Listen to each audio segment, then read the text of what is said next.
2022 ਦੀਆਂ ਚੋਣਾਂ ਨੂੰ ਲੈ ਕੇ ਲਗਾਤਾਰ ਹੀ ਸਿਆਸੀ ਅਖਾੜਾ ਭਖਦਾ ਹੋਇਆ ਨਜ਼ਰ ਆ ਰਿਹਾ ਹੈ। ਜੇਕਰ ਗੱਲ ਕੀਤੀ ਜਾਵੇ ਅੰਮ੍ਰਿਤਸਰ ਦੀ ਤਾਂ ਅੰਮ੍ਰਿਤਸਰ ਦੇ ਵਿੱਚ ਵੀ ਲੋਕਾਂ ਦੀ ਨਬਜ਼ ਟਟੋਰਨ ਲਈ ਜਸ ਪੰਜਾਬੀ ਦੀ ਟੀਮ ਅੱਜ ਪਹੁੰਚੀ ਹੋਈ ਹੈ ਤੇ ਜਾਣਨ ਦੀ ਕੋਸ਼ਿਸ਼ ਕਰਾਂਗੇ ਕਿ ਕਿਸ ਵਿਧਾਇਕ ਨੂੰ ਉਹ ਜਿਤਾ ਕੇ ਆਪਣੇ ਹਲਕੇ ਦੇ ਵਿੱਚ ਵਿਧਾਨ ਸਭਾ 'ਚ ਭੇਜਣਾ ਚਾਹੁੰਦੇ ਨੇ। ਦੂਸਰੇ ਪਾਸੇ ਅਗਰ ਗੱਲ ਕੀਤੀ ਜਾਵੇ ਤਾਂ ਇਸ ਵਾਰ ਚਾਰ ਪਾਸੇ ਮੁਕਾਬਲਾ ਜਿਹੜਾ ਹੈ ਉਹ ਵੇਖਣ ਨੂੰ ਮਿਲ ਰਿਹਾ ਹੈ, ਲੇਕਿਨ ਕਿਤਨਾ ਕਿਤੇ ਲੋਕ ਜਿਹੜੇ ਨੇ ਉਹ ਕਿਸ ਉੱਤੇ ਆਪਣੀ ਉਮੀਦ ਲਗਾ ਕੇ ਬੈਠੇ ਹੋਏ ਨੇ, ਇਸ ਬਾਬਤ ਅਸੀਂ ਗੱਲਬਾਤ ਅੰਮ੍ਰਿਤਸਰ ਦੇ ਲੋਕਾਂ ਦੀ ਜਾਣਨ ਦੀ ਕੋਸ਼ਿਸ਼ ਕਰਾਂਗੇ ਅਤੇ ਲਗਾਤਾਰ ਹੀ ਜੋ ਰਿਵਾਇਤੀ ਪਾਰਟੀਆਂ ਨੇ ਉਹਨਾਂ ਬਾਰੇ ਵੀ ਵਿਚਾਰ ਕੀਤਾ ਜਾ ਸਕਦਾ ਹੈ। देखो ਆਪਾਂ ਸਾਰੀਆਂ ਪਾਰਟੀਆਂ ਦੇਖ ਲਈ ਹੈਗੀਆਂ, ਜਿਹੜੀ ਵੀ ਪਾਰਟੀ ਹੁਣ ਇਸ ਵੇਲੇ ਹੈਗੀ ਹੈ ਮੌਜੂਦਾ ਪਾਰਟੀਆਂ, ਉਹਨਾਂ ਨੇ ਕੁਝ ਇਹੋ ਜਿਹਾ ਨਹੀਂ ਕੀਤਾ ਕਿ ਆਮ ਲੋਕਾਂ ਨੂੰ ਕੁਝ ਸਹੂਲਤਾਂ ਮਿਲੀਆਂ ਜਾਂ ਕੋਈ ਐਸੀ ਉਹਨਾਂ ਨੂੰ ਹੈਲਪ ਮਿਲਦੀ ਹੋ। ਆਪਾਂ ਇਨ ਪਾਰਟੀਆਂ 'ਚ ਬਿਲਕੁਲ ਅੱਕ ਚੁੱਕੇ ਹਾਂ ਤੇ ਹੁਣ ਆਪਾਂ ਐਜ ਕੇ ਕੇਜਰੀਵਾਲ ਦੀ ਸਰਕਾਰ, ਝਾੜੂ ਦੀ ਸਰਕਾਰ ਨੂੰ ਮੌਕਾ ਦੇਣਾ ਚਾਹੁੰਦੇ ਹੈਗੇ।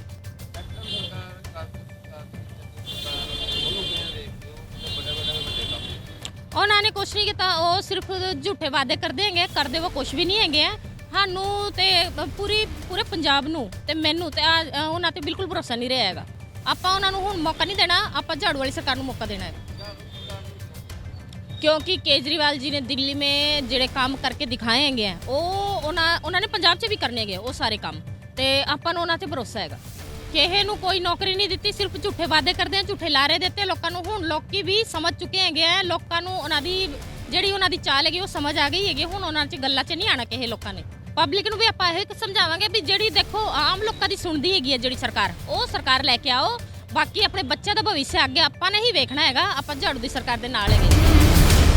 ਆਪਾਂ 70-74 ਸਾਲ ਹੋ ਗਏ ਇਹਨਾਂ ਸਰਕਾਰਾਂ ਨੂੰ ਵੇਖਦਿਆਂ ਨੂੰ, ਠੀਕ ਹੈ। ਅਕਾਲੀ ਦਲ, ਕਾਂਗਰਸ, ਬੀਜੇਪੀ, ਠੀਕ ਹੈ। ਇਹ ਇਹਨਾਂ ਨੇ ਕੁਛ ਨਹੀਂ ਆਪਣੇ ਦੇਸ਼ ਵਾਸਤੇ ਕੀਤਾ, ਇਹਨਾਂ ਨੇ ਸਿਰਫ ਲੁੱਟਿਆ ਤੇ ਕੁੱਟਿਆ, ਬਸ ਹੋਰ ਕੁਛ ਨਹੀਂ ਕੀਤਾ, ਠੀਕ ਹੈ। ਇਸ ਕਰਕੇ ਆਪਾਂ ਬਦਲਾਅ ਚਾਹੁੰਦੇ ਹਾਂ, ਕਿਉਂਕਿ ਕੇਜਰੀਵਾਲ ਸਾਹਿਬ ਨੇ ਕਿਹਾ ਵਾ ਜੇ ਸਾਨੂੰ ਇੱਕ ਮੌਕਾ ਦਿਓ, ਇਹੀ ਕੰਮ ਕਰਾਂਗੇ ਤੇ ਦੂਜੀ ਵਾਰੀ ਮੌਕਾ ਦੇਣਾ ਤੇ ਤਾਂ ਮਾਰੇ ਆਪਾਂ, ਕਿਉਂਕਿ ਉਹਨਾਂ ਨੀਤੀਆਂ ਬਹੁਤ ਵਧੀਆ ਉਹਨਾਂ ਦੀਆਂ, ਠੀਕ ਹੈ ਨਾ। ਕੁਛ ਕਿਹੜੇ ਵਾਅਦੇ ਕੀਤੇ ਜੀ, ਕਹਿੰਦੇ ਸੀ ਆਪਾਂ ਜੀ ਘਰ ਘਰ ਨੌਕਰੀ ਦੇਵਾਂਗੇ ਜੀ, ਕਿਹੜੇ ਕਦੇ ਦਿੱਤੇ ਆ? ਕੁਛ ਵੀ ਨਹੀਂ ਦਿੱਤਾ। ਹਰ ਘਰ 'ਚ ਪੈਸੇ ਬੱਚੇ ਨੂੰ ਦੇਵਾਂਗੇ, ਜਿਹੜਾ ਰੋਜ਼ਗਾਰ ਨਹੀਂ ਹੈਗਾ ਉਹਨਾਂ ਨੂੰ ਘਰ ਪੈਸੇ ਦੇਵਾਂਗੇ, ਕਿਸੇ ਨੂੰ ਕੁਛ ਨਹੀਂ ਦਿੱਤਾ। ਸਿਰਫ ਉਹਨਾਂ ਨੇ ਲੁੱਟਿਆ ਤੇ ਕੁੱਟਿਆ, ਹੋਰ ਕੁਛ ਨਹੀਂ ਕੀਤਾ। ਦੇਖੋ ਅਸੀਂ ਤੇ ਸਾਰਿਆਂ ਨੂੰ ਪਰਿਵਾਰਾਂ ਨੂੰ ਇਹ ਕਹਿੰਦੇ ਆ ਵੀ ਆਮ ਆਦਮੀ ਪਾਰਟੀ ਨੂੰ ਮੌਕਾ ਦਿਓ। ਦੇਖੋ ਮੌਕਾ ਦੇਵੋਗੇ ਤੇ ਚਲੋ ਭਵਿੱਖ ਬੱਚਿਆਂ ਦਾ ਬਣੇਗਾ, ਠੀਕ ਹੈ ਠੀਕ। ਪੜ੍ਹਾਈ ਵਧੀਆ ਹੋਏਗੀ, ਐਜੂਕੇਸ਼ਨ ਹਰ ਚੀਜ਼ ਵਧੀਆ ਹੋਏਗੀ, ਠੀਕ ਹੈ ਠੀਕ। ਆਪਾਂ ਇਹ ਚੀਜ਼ ਚਾਹੁੰਦੇ ਹਾਂ ਐਰ ਕਿ ਆਪਾਂ ਤਾਂ ਮਾਰੇ ਆਮ ਆਦਮੀ ਪਾਰਟੀ ਨੂੰ ਮੌਕਾ ਦੇਣਾ ਚਾਹੁੰਦੇ ਹਾਂ। ਅਸੀਂ ਤਾਂ ਜੀ ਦੇਖੋ ਬਦਲਾਵ ਕਰਨਾ ਚਾਹੁੰਦੇ ਹਾਂ। ਆਪਾਂ ਸਾਰਿਆਂ ਨੇ ਕਿੰਨੇ ਟਾਈਮ ਤੋਂ ਸਾਰਿਆਂ ਨੂੰ ਮੌਕਾ ਦਿੱਤਾ, ਇੱਕ ਮੌਕਾ ਨਵੀਂ ਪਾਰਟੀ ਨੂੰ ਜ਼ਰੂਰ ਬਣਦਾ ਜੀ, ਠੀਕ ਹੈ ਨਾ। ਜੇ ਹਾਂਜੀ ਇਹ ਆਪਣਾ ਆਮ ਆਦਮੀ ਪਾਰਟੀ ਨੂੰ ਇਸ ਕਰਕੇ ਮੌਕਾ ਦੇਣਾ ਚਾਹੁੰਦੇ ਹਾਂ। ਦੇਖੋ ਕੋਈ ਤਾਂ ਬਦਲਾਵ ਹੋਏਗਾ ਜਿਹੜਾ ਇੰਨੇ ਚਿਰਾਂ ਤੋਂ ਨਹੀਂ ਹੋਇਆ। ਤੁਸੀਂ ਦੇਖੋ ਕਿੰਨਾ ਨਸ਼ਾ ਕਿੰਨਾ ਵਿਕ ਰਿਹਾ ਵਾ, ਆਪਣੇ ਹੈਲਥ ਦੀ ਪ੍ਰੋਬਲਮ ਕਿੰਨੀ ਆ, ਨੌਕਰੀਆਂ ਨਹੀਂ ਹੈਗੀਆਂ, ਹੋਰ ਬੜੀਆਂ ਪਰੇਸ਼ਾਨੀਆਂ ਹੈਗੀਆਂ ਆਮ ਬੰਦੇ ਨੂੰ, ਠੀਕ ਹੈ ਜੀ। ਹਾਂ ਇਸ ਕਰਕੇ ਬਦਲਾਵ ਲੈਣਾ ਬੜਾ ਜ਼ਰੂਰੀ ਆ। ਤੁਸੀਂ ਅੱਜ ਵੀ ਦੇਖੋ ਜਾ ਕੇ ਕਈ ਚੀਜ਼ਾਂ ਪਈਆਂ ਦੀਆਂ ਗਲੀਆਂ ਨਾਲੀਆਂ ਸੜਕਾਂ ਤੇ ਇਹਨਾਂ ਨੇ ਰੱਖਿਆ ਵਾ। ਇਹ ਇਸ ਮੁੱਦੇ ਤੇ ਨਹੀਂ ਆਉਂਦੇ ਕਿ ਅਸੀਂ ਲੋਕਾਂ ਦੀ ਮਜਬੂਰੀ ਜੀ, ਮਾੜੇ ਬੰਦੇ ਦੀ ਇਹ ਮਜਬੂਰੀ ਸਮਝੀਏ ਕਿ ਅਸੀਂ ਹੈਲਥ ਦੇ ਬਾਰੇ ਕੋਈ ਸੋਚੀਏ। ਉਹਨਾਂ ਦਾ ਜਿਹਨਾਂ ਦਵਾਈ ਦਾਰੂ ਕੋ ਫ੍ਰੀ ਹੋਵੇ, ਜਿਹੜੇ ਵਿਚਾਰੇ ਦਵਾਈ ਤੱਕ ਨਹੀਂ ਲੈ ਸਕਦੇ, ਉਹਨਾਂ ਬਾਰੇ ਨਹੀਂ ਅਸੀਂ ਕੋਈ ਸੋਚਦੇ। ਅਸੀਂ ਸਿਰਫ ਇਹੋ ਡਿਵੈਲਪਮੈਂਟ ਹੁੰਦੀ ਹੈ ਕਿ ਨਾਲੀਆਂ ਬਣਾਤੀਆਂ, ਸੜਕਾਂ ਬਣਾਤੀਆਂ, ਇਹਦਾ ਕੀ ਹੈਗਾ ਵਾ ਆਪਾਂ ਨੂੰ। ਅਸਲ ਮਜਬੂਰੀਆਂ ਜਿਹੜੀਆਂ ਅੱਜ ਲੋਕ ਬਿਮਾਰੀ ਨਾਲ ਪੀੜਤ ਹੁੰਦੇ ਆ, ਦਵਾਈ ਲੈਣ ਜੋਗੇ ਨਹੀਂ, ਪੈਸੇ ਕਾਰੋਬਾਰ ਹੈਗਾ ਨਹੀਂ ਆ, ਇਹ ਕੀ ਕਵਾਂਗੇ? ਇਹਨੂੰ ਡਿਵੈਲਪਮੈਂਟ ਕਵਾਂਗੇ ਆਪਾਂ? ਕਦੀ ਵੀ ਇਹਨਾਂ ਨੂੰ ਜੀ ਦੇਖੋ ਇਹੋ ਮੁੱਦਿਆਂ ਤੇ ਆਮ ਬੰਦੇ ਨੂੰ ਇੱਕ ਬੱਤੀ ਪਾਣੀ ਤੇ ਚਾਹੀਦਾ ਹੁੰਦਾ। ਬੱਤੀ ਵੱਲੋਂ ਵੀ ਰਾਹਤ ਹੋਏਗੀ, ਦਵਾਈ ਵੱਲੋਂ ਵੀ ਰਾਹਤ ਹੋਏਗੀ, ਠੀਕ ਆ ਜੀ। ਉਹ ਕਾਫੀ ਕੰਮ ਨਾ ਮਾਤਰੀ ਦਵਾਈ ਦੇ ਤੇ ਚਲੋ ਫ੍ਰੀ ਹੈ, ਤੇ ਬੱਤੀ ਦਾ ਬਿੱਲ ਵੀ ਆ ਮਾੜਾ ਬੰਦਾ ਕੀ ਚਲਾ ਲੂਗਾ ਘਰ 'ਚ। ਇਹਨਾਂ ਨੂੰ ਇਹੋ ਹੀ ਆ ਬੱਤੀ ਥੋੜ੍ਹੀ ਫ੍ਰੀ ਹੋਏਗੀ ਤੇ ਸਭ ਨਾਲ ਵਧੀਆ ਹੋ ਜਾਏਗਾ, ਠੀਕ ਹੈ ਨਾ। ਆਮ ਬੰਦਾ ਰਮਾਨ ਨਾਲ ਰੋਟੀ ਤੇ ਖਾ ਸਕੇਗਾ, ਹੋਰ ਨਹੀਂ ਕੁਛ। ਤੇ ਮੈਂ ਤੇ ਆਪਣੇ ਮਹੱਲੇ ਵਾਲਿਆਂ ਨੂੰ, ਆਪਣੇ ਸ਼ਹਿਰ ਨਿਵਾਸੀਆਂ ਨੂੰ ਇਹੋ ਕਹਿਣਾ ਚਾਹੁੰਦਾ ਜੀ, ਸਾਡੀ ਜਿਹੜੀ ਇੱਕ ਵੋਟ ਆ ਆਮ ਪਾਰਟੀ ਨੂੰ ਜਾਣੀ ਚਾਹੀਦੀ ਆ। ਆਮ ਪਾਰਟੀ ਫਿਰ ਕਹਿੰਦੇ ਆ ਕਿ ਉਹ ਖਾਸ ਕਰਕੇ ਇੱਕ ਗੱਲ ਜ਼ਰੂਰ ਕਹਿੰਦੇ ਆ ਕਿ ਜੇ ਅਸੀਂ 5 ਸਾਲ ਨਾ ਕੰਮ ਕਰਾਂਗੇ ਤਾਂ ਤੁਸੀਂ ਅਗਲੀ ਵਾਰੀ ਵੋਟ ਨਾ ਪਾਉਣਾ। ਹੋਰ ਇਸ ਤੋਂ ਵੱਧ ਕੀ ਗਾਰੰਟੀ ਲੈ ਲਈਏ? ਇਹਨਾਂ ਨੇ ਕਦੀ ਕਿਹਾ ਕਿਸੇ ਨੇ ਤੁਸੀਂ ਵੀ ਸਾਨੂੰ ਨਾ ਵੋਟ ਪਾਓ, ਜੇ ਨਹੀਂ ਕੰਮ ਕਰਾਂਗੇ ਤੇ ਨਾ ਵੋਟ ਪਾਉਣਾ? ਇਹ ਕਹਿੰਦੇ ਆ? ਕੋਈ ਵੀ ਨਹੀਂ ਕਹਿੰਦਾ। ਇਹੋ ਪਾਰਟੀ ਜਿਹੜੀ ਠੋਕ ਵਜਾ ਕੇ ਕਹਿੰਦੀ ਹੈ ਕਿ ਨਹੀਂ ਵੀ ਅਸੀਂ ਨਹੀਂ ਕੰਮ ਕਰਾਂਗੇ ਤਾਂ ਨਾ ਵੋਟ ਪਾਉਣਾ। ਐਤਕੀ ਵੋਟ ਆਮ ਪਾਰਟੀ। एक कहावत गान चलना कहते हाथ कंगन को आरसी क्या, पढ़े लिखे को फारसी क्या। ਸਾਡੀ ਪੰਜਾਬੀਆਂ ਦੀ ਕੌਮ ਇੱਕ ਸੂਝਵਾਨ ਕੌਮ ਹੈ। ਅੱਗੇ ਸਾਡੇ ਕੋਲ ਕੋਈ ਆਪਸ਼ਨ ਨਹੀਂ ਸੀ, ਕੋਈ ਆਲਟਰਨੇਟਿਵ ਸੀ। ਅਸੀਂ 5 ਸਾਲ ਕਾਂਗਰਸ ਨੂੰ ਦਿੰਦੇ ਸੀ, 5 ਸਾਲ ਅਕਾਲੀਆਂ ਨੂੰ ਦਿੰਦੇ ਸੀ। ਇਸ ਵਾਰ ਸਾਡੇ ਕੋਲ ਬਹੁਤ ਹੀ ਵਧੀਆ ਸਰਕਾਰ ਦੀ ਮਿਸਾਲ ਸਾਡੇ ਸਾਹਮਣੇ ਆ, ਜਿਹੜੀ ਸਰਕਾਰ ਦਿੱਲੀ ਦੀ ਸਰਕਾਰ, ਦਿੱਲੀ ਮਾਡਲ ਨੂੰ ਇਸ ਵਾਰ ਅਸੀਂ ਪੰਜਾਬ 'ਚ ਲੈ ਕੇ ਆਣਾ ਔਰ ਪੰਜਾਬ 'ਚ ਬੜੀ ਸਾਫ਼ ਸੁਥਰੀ ਸਰਕਾਰ ਲੈ ਕੇ ਆਣੀ ਆ, ਭ੍ਰਿਸ਼ਟਾਚਾਰ ਰਹਿਤ ਸਰਕਾਰ ਲੈ ਕੇ ਆਣੀ ਆ। ਦੇਖੋ ਜੀ, ਜਨ ਜਨ ਕੀ ਹੈ ਪੁਕਾਰ। ਕੇਜਰੀਵਾਲ ਸਰਕਾਰ ਇਸ ਵਾਰ ਕੇਜਰੀਵਾਲ ਦੇ ਜਿਹੜੇ ਸਿਪਾਹ ਸਲਾਰਾਂ ਦੀ ਸ਼੍ਰੀ ਭਗਵੰਤ ਮਾਨ ਸਿੰਘ ਜੀ ਦੀ, ਸਰਦਾਰ ਭਗਵੰਤ ਮਾਨ ਸਿੰਘ ਜੀ ਦੀ ਸਰਕਾਰ ਆਣੀ ਆ, ਤੁਹਾਡੀ ਆਪਣੀ ਸਰਕਾਰ ਆਣੀ ਆ। ਤੁਹਾਡੇ ਆਪਣੇ ਹਰ ਜਨ ਜਨ ਦੇ ਜਿਹੜੇ ਜੋ ਦਿਲ ਵਿੱਚ ਇਸ ਵਾਰ ਹੈ, ਉਹਨਾਂ ਨੇ ਚੁੱਪ ਕਰਕੇ ਝਾੜੂ ਦੀ ਸਰਕਾਰ ਨੂੰ ਵੋਟ ਪਾ ਦੇਣਾ। ਦੇਖੋ, ਕਾਂਗਰਸ ਦੀ ਸਰਕਾਰ ਨੇ ਇਸ ਵਾਰ ਰਿਕਾਰਡ ਕਾਇਮ ਕਰ ਦਿੱਤੇ। 4.5 ਸਾਲ ਜ਼ੀਰੋ ਡਿਵੈਲਪਮੈਂਟ। ਇਹ ਮੇਰਾ ਨਹੀਂ ਕਹਿਣਾ, ਇਹ ਇੱਕ ਚਾਹੇ ਪਿੰਡ ਦੇ ਵਾਸੀ ਆ, ਚਾਹੇ ਸ਼ਹਿਰ ਦੇ ਵਾਸੀ ਆ, ਚਾਹੇ ਗਲੀ ਮੁਹੱਲਿਆਂ ਦੇ ਵਾਸੀ ਆ, ਮੈਂ ਕਹਿੰਦਾ ਡਿਵੈਲਪਮੈਂਟ ਕਿੱਥੇ ਹੋਈ ਆ ਦਿਖਾਓ। ਜ਼ੀਰੋ ਡਿਵੈਲਪਮੈਂਟ ਕੀਤੀ ਆ ਔਰ ਲਾਸਟ ਦੇ ਵਿੱਚ ਆ ਕੇ ਇਹਨਾਂ ਨੇ ਐਲਾਨ ਕਰ ਦਿੱਤੇ ਆ, ਬੜੇ ਹੀ ਸੋਹਣੇ ਸੋਹਣੇ ਜਿਹਨੂੰ ਕਹਿੰਦੇ ਆ ਸੁਨਹਿਰੀ ਪਿੰਜਰੇ ਇਹਨਾਂ ਨੇ ਖੋਲ੍ਹ ਦਿੱਤੇ ਆ ਔਰ ਜਾਲ ਵਿਛਾ ਦਿੱਤੇ ਆ ਕਿ ਪੰਜਾਬ ਦੀ ਭੋਲੀ ਭਾਲੀ ਜਨਤਾ ਇਹਦੇ 'ਚ ਫਸ ਜਾਏਗੀ। ਇਹਨਾਂ ਦੀ ਬਹੁਤ ਵੱਡੀ ਮੂਰਖਤਾ ਹੈਗੀ ਹੈ। ਇਸ ਵਾਰ ਕਾਂਗਰਸ ਦਾ ਸੂਪੜਾ ਇਹੋ ਜਿਹਾ ਹਿਸਾਬ ਹੋਣਾ ਕਿ ਉਹਨਾਂ ਨੂੰ ਕੰਨਾਂ ਨੂੰ ਲਾਲਾ ਹੱਥ ਵੇਖਣਾ ਸੀ 4.5 ਸਾਲ ਕੀ ਕੀਤਾ ਪੰਜਾਬ ਨਾਲ। ਅਕਾਲੀ ਸਰਕਾਰ, ਅਕਾਲੀਆਂ ਦਾ ਦੇਖੋ ਜੀ, ਜਿਸ ਤਰ੍ਹਾਂ ਕਿ ਤੁਸੀਂ ਜਾਣਦੇ ਹੋ ਕਿ ਅੱਜ ਪੜ੍ਹੇ ਲਿਖਿਆਂ ਦਾ ਜ਼ਮਾਨਾ ਹੈਗਾ। ਅੱਜ ਜਾਤ ਪਾਤ ਧਰਮ ਤੋਂ ਹਰ ਬੰਦਾ ਕਹਿੰਦਾ ਉੱਠ ਕੇ ਸਾਨੂੰ ਰੋਜ਼ਗਾਰ ਚਾਹੀਦਾ। ਅਸੀਂ ਇੱਕ ਧੜੇ ਦਾ ਹੋ ਕੇ ਦੇਖੋ, ਅਕਾਲੀ ਸਰਕਾਰ ਜਦੋਂ ਵੀ ਆਉਂਦੀ ਆ ਉਹ ਇੱਕ ਪਾਰਟਿਕੂਲਰ ਵਰਗ ਦੇ ਬਾਰੇ ਜ਼ਿਆਦਾ ਸੋਚਦੀ ਆ, ਉਹ ਹਰ ਜਨ ਜਨ ਬਾਰੇ ਨਹੀਂ ਸੋਚਦੀ। ਇਸ ਕਰਕੇ ਅਕਾਲੀਆਂ ਦੀ ਸਰਕਾਰ ਠੀਕ ਆ, ਉਹਨਾਂ ਨੇ ਕੁਝ ਡਿਵੈਲਪਮੈਂਟ ਕੀਤੀ ਹੋਏਗੀ, ਪਰ ਉਹ ਹਰ ਦਿਲ ਦੇ ਵਿੱਚ ਵਾਸ ਨਹੀਂ ਕਰਦੀ। ਲੋਕੀ ਆਪਣਾ ਭਵਿੱਖ ਦੇਖਣਾ ਚਾਹੁੰਦੇ ਆ, ਆਪਣੀ ਸਿਕਿਉਰਿਟੀ ਦੇਖਣਾ ਚਾਹੁੰਦੇ ਆ, ਆਪਣੀ ਸੇਫਟੀ ਦੇਖਣਾ ਚਾਹੁੰਦੇ ਆ। ਇਸ ਕਰਕੇ ਝਾੜੂ ਦੀ ਸਰਕਾਰ ਹੀ ਲੱਗਦੀ ਤੇ ਲੋਕਾਂ ਵੱਲੋਂ ਅੱਜ ਜੋ ਆਪਣੀ ਓਪੀਨੀਅਨ ਦਿੱਤੀ ਗਈ ਹੈ, ਉਸ ਵਿੱਚ ਸਾਫ਼ ਕਿਹਾ ਗਿਆ ਹੈ ਕਿ ਹਰ ਇੱਕ ਜੋ ਲੋਕ ਨੇ ਉਹਨਾਂ ਵੱਲੋਂ ਰਵਾਇਤੀ ਪਾਰਟੀਆਂ ਨੂੰ ਇੱਕ ਵਾਰ ਮੌਕਾ ਦੇ ਕੇ ਵੇਖਿਆ ਹੈ, ਲੇਕਿਨ ਇਸ ਵਾਰ ਉਹਨਾਂ ਵੱਲੋਂ ਆਮ ਆਦਮੀ ਪਾਰਟੀ ਨੂੰ ਮੌਕਾ ਜ਼ਰੂਰ ਦਿੱਤਾ ਜਾਵੇਗਾ। ਦੂਸਰੇ ਪਾਸੇ ਉਹਨਾਂ ਦਾ ਕਹਿਣਾ ਹੈ ਕਿ ਰਵਾਇਤੀ ਪਾਰਟੀਆਂ ਵੱਲੋਂ ਜੋ ਵਾਅਦੇ ਕੀਤੇ ਜਾਂਦੇ ਨੇ ਉਹ ਕਿਤੇ ਨਾ ਕਿਤੇ ਝੂਠੇ ਨਿਕਲਦੇ ਨੇ। 5 ਸਾਲ ਉਹਨਾਂ ਵੱਲੋਂ ਇਸ ਜਗ੍ਹਾ ਤੇ ਕਿਸੇ ਦੀ ਸਾਰ ਨਹੀਂ ਲਿੱਤੀ ਜਾਂਦੀ, ਲੇਕਿਨ ਇੱਕ ਵਾਰ ਕੇਜਰੀਵਾਲ ਨੂੰ ਮੌਕਾ ਦਿੱਤਾ ਜਾਵੇਗਾ ਤੇ ਉਸ ਦੀਆਂ ਗਰੰਟੀਆਂ ਦੀ ਵੀ ਗਰੰਟੀ ਜ਼ਰੂਰ ਚੈੱਕ ਕੀਤੀ ਜਾਵੇਗੀ। ਹੁਣ ਵੇਖਣਾ ਹੋਵੇਗਾ ਕਿ 2022 ਦੀਆਂ ਚੋਣਾਂ ਦੇ ਨਤੀਜਿਆਂ ਦੇ ਵਿੱਚ ਕਿਸ ਵਿਅਕਤੀ ਨੂੰ ਅਤੇ ਕਿਸ ਪਾਰਟੀ ਨੂੰ ਲੋਕ ਵਿਧਾਨ ਸਭਾ ਵਿੱਚ ਜਿੱਤ ਪ੍ਰਾਪਤ ਕਰਕੇ ਭੇਜਦੇ ਹਨ। ਕੈਮਰਾਮੈਨ ਮਨੋਜ ਦੇ ਨਾਲ ਗੁਰਪ੍ਰੀਤ ਸਿੰਘ, ਜਸ ਪੰਜਾਬੀ, ਅੰਮ੍ਰਿਤਸਰ।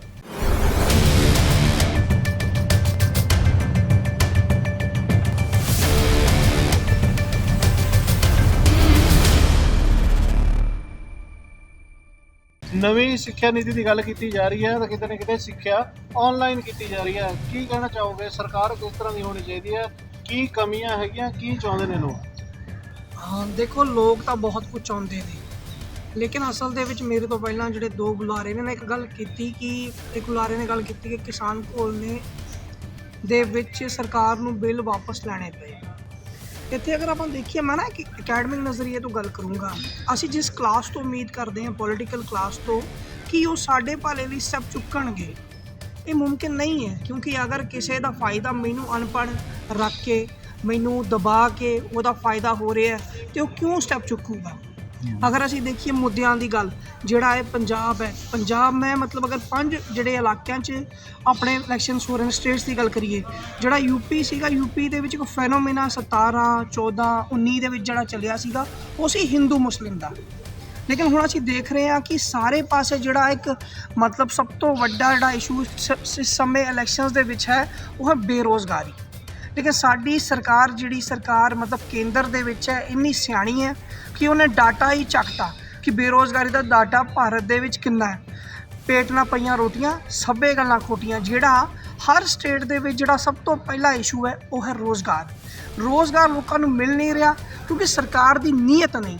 ਮੈਂ ਤੁਹਾਨੂੰ ਅਗਰ ਪੰਜਾਬ ਦੀ ਆਪਾਂ ਐਗਜ਼ਾਮਪਲ ਲੈ ਲਈਏ, ਦੇਖ ਲਈਏ, ਤਾਂ ਇਹਨਾਂ ਨੇ ਆਪਣੀ ਮਤਲਬ ਕਾਂਗਰਸ ਤਾਂ ਪੋਸਟਰਾਂ ਦੇ ਵਿੱਚ ਕਹਿ ਰਹੀ ਹੈ ਕਿ ਜੀ ਮਤਲਬ ਅਸੀਂ ਇੰਨੀਆਂ ਭਰਤੀਆਂ ਕਰਤੀਆਂ, ਇੰਨੇ ਬੰਦੇ ਲਾਤੇ, ਲੇਕਿਨ ਔਨ ਗਰਾਊਂਡ ਫੈਕਟ ਇਹ ਹੈ ਕਿ ਕੋਈ ਵੀ ਭਰਤੀ ਸਿਰ ਨਹੀਂ ਚੜੀ, ਸਾਰੀ ਹਾਈ ਕੋਰਟ ਦੇ ਵਿੱਚ ਲਟਕੀਆਂ ਹੋਈਆਂ ਨੇ। ਹੁਣ ਨੇਤਾ ਕੀ ਕਹਿਣਗੇ, ਅਸੀਂ ਤਾਂ ਭਾਈ ਕਰਤਾ, ਕੋਰਟ ਨੇ ਹੋਣ ਨਹੀਂ ਦਿੱਤਾ। ਅੱਛਾ, ਉਸ ਤੋਂ ਬਾਅਦ ਅਸੀਂ ਦੇਖੀਏ ਕਿ ਪੰਜਾਬ ਨੂੰ ਅਗਰ ਅਸੀਂ ਦੇਖੀਏ ਤਾਂ ਜਿਹੜਾ ਪਾਣੀ ਹੈ ਵਿਦਿਨ 20 ਈਅਰਸ ਪਾਣੀ ਇਹਦਾ ਖਤਮ ਹੈ, ਇਹ ਜ਼ਮੀਨ ਬੰਜਰ ਹੈ। ਕਿ ਕਿਸੇ ਪੋਲੀਟੀਕਲ ਪਾਰਟੀ ਨੇ ਇਸ 'ਤੇ ਗੱਲ ਕੀਤੀ? ਕੋਈ ਨਹੀਂ ਕਰ ਰਹੀ। ਉਸ ਤੋਂ ਬਾਅਦ ਅਸੀਂ ਹਮੇਸ਼ਾ ਗੱਲ ਕਰਦੇ ਹਾਂ ਮਤਲਬ ਐਜੂਕੇਸ਼ਨ ਦੀ ਜਾਂ ਹੈਲਥ ਦੀ, ਇਹ ਸਟੇਟ ਸਪੌਂਸਰਡ ਹੋਵੇ, ਲੇਕਿਨ ਇਹ ਸਪੌਂਸਰਡ ਤਾਂ ਹੋਏਗੀ ਜਿਸ ਦਿਨ ਤੁਹਾਡੇ ਕੋਲ ਜਿਹੜਾ ਨੇਤਾ ਵੋਟ ਮੰਗਣ ਆਇਆ ਤੁਸੀਂ ਕਹੋਗੇ ਕਿ ਤੁਸੀਂ ਕੀ ਕਰ ਰਹੇ ਹੋ।